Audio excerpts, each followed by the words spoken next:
Hey, what's up, Wrestling World? Welcome to another edition of Wrestle Ones. I am August C. Jones, and on this video, we're going to be talking about Saturday night's Elimination Chamber from Chicago, Illinois. And this isn't going to be a full detailed review. I don't even know if I want to call it a review. This is just my thoughts on it. It's going to be my quick thoughts. I'm going to try to make this not overly long or whatnot, maybe about 10 minutes, what I'm aiming for. I don't want to take up too much of your time, but I just kind of want to get my thoughts out there or whatnot. So just kind of like to start it off, of course, this is a 4-match event. Of course, this is something that Triple H has been doing ever since he got the reins and everything else. And at first it was cute, but now it's like, bro, we need at least one more match, like, come on, like, give us something. Give the crowd, especially the exorbitant amount of like costs that you're like price that you put in these seats at least give people their money's worth. But in any case, speaking of the people that paid the money, the crowd in Chicago, which is one of the like best crowds that a wrestling company could come to, or have, in the city of Chicago.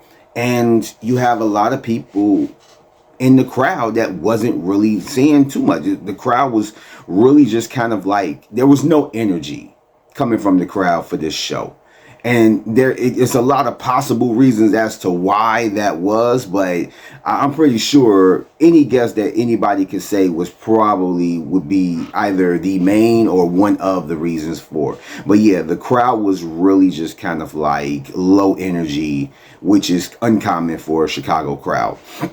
But other than that, we had Rhea Ripley and Randy Orton both winning their respective chamber matches. AJ Lee wins the title off of Becky Lynch, the IC women's title. Punk retains against Finn Balor. Danhausen, the person that we was asking, what's in the box?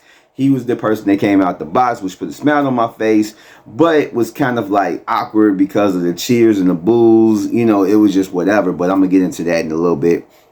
And Seth Rollins returns. He returns, targets Logan Paul inside the chamber. Those are just kind of like the things that happen or whatever. But just getting into the thick of the event, Rhea Ripley winning, I feel like it wasn't no surprise after what happened on SmackDown. I know a lot of people had Alexa or Raquel Rodriguez for the win, but when you saw that her and Io lost the titles to Lash Legend and Nia Jax, it's like, usually if a person is holding a title like that and they're trying to like put them in a certain spot to possibly win a title off of somebody else, they're going to lose a title that they're holding just so that they can put them on that title. So once I saw that her and Io lost the tag titles, I'm like, Rhea's going to win. She's going to win.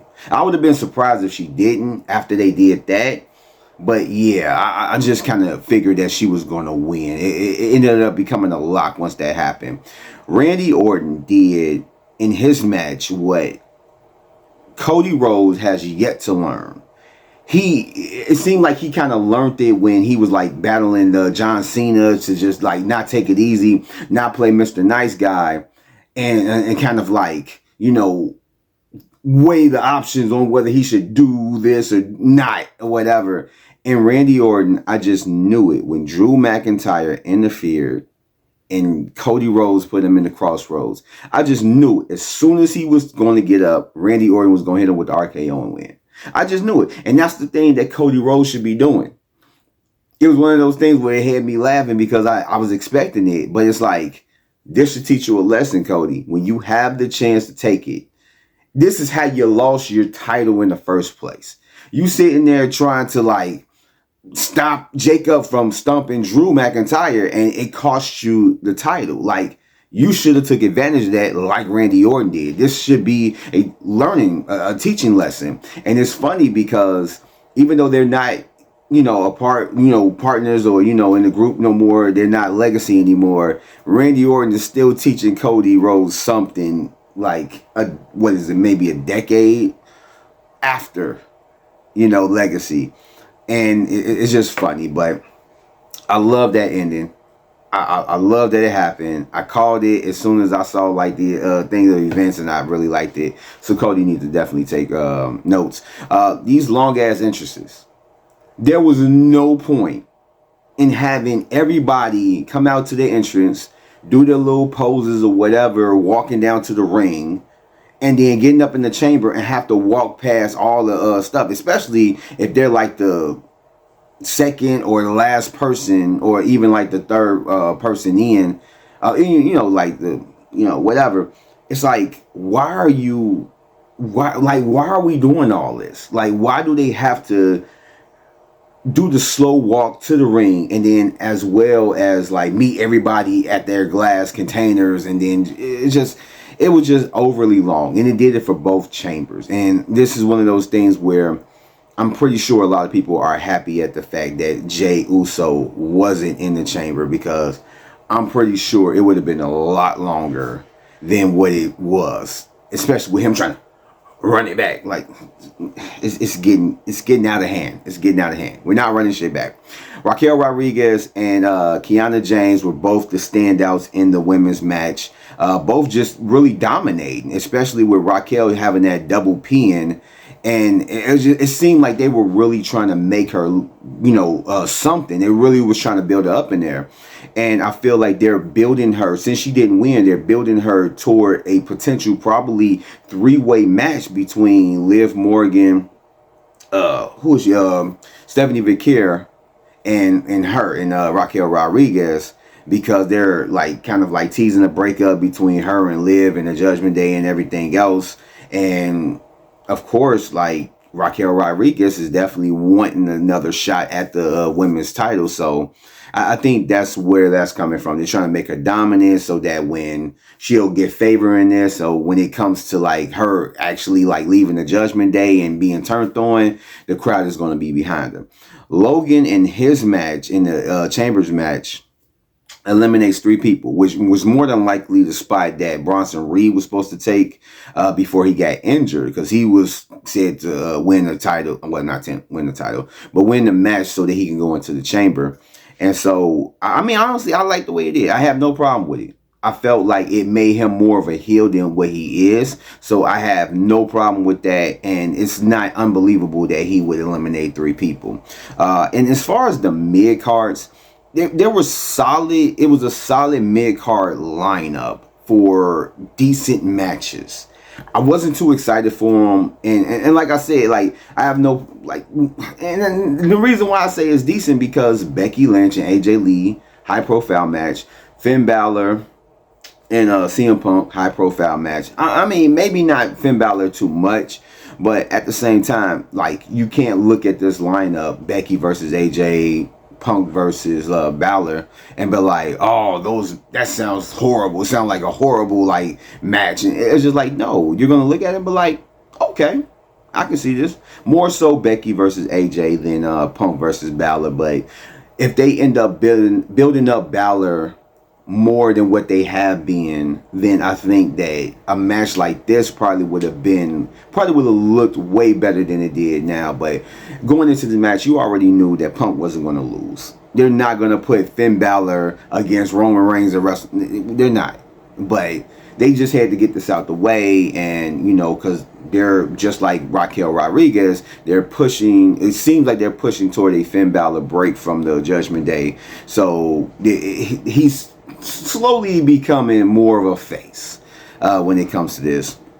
But also jumping back into the Becky versus AJ match, it seems like they're continuing on, and hope they're not going to go too long, but they're continuing on with the Becky Lynch thing, this little kind of like tension that she has with the referee Jessica Carr, and it only really almost came to a real big head in this match. And I feel like Becky is like just going to completely lose it and whatnot, and it may end up being a possible match for WrestleMania.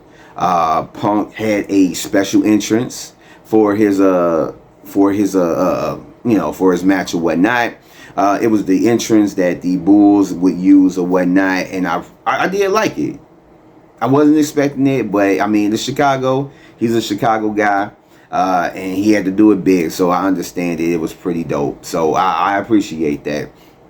And last but not least, in the after show, or not the after show, the post show, because of the fact that Drew interfered in the match and whatever, Now he has to face Cody on SmackDown this Friday for the WWE Championship, and I'm pretty sure that they're going to lead to him it being a fatal 4-way, or at least a triple threat between Cody, Drew, Randy Orton, and maybe Jacob Fatu, because Drew has been like screwing him over as well.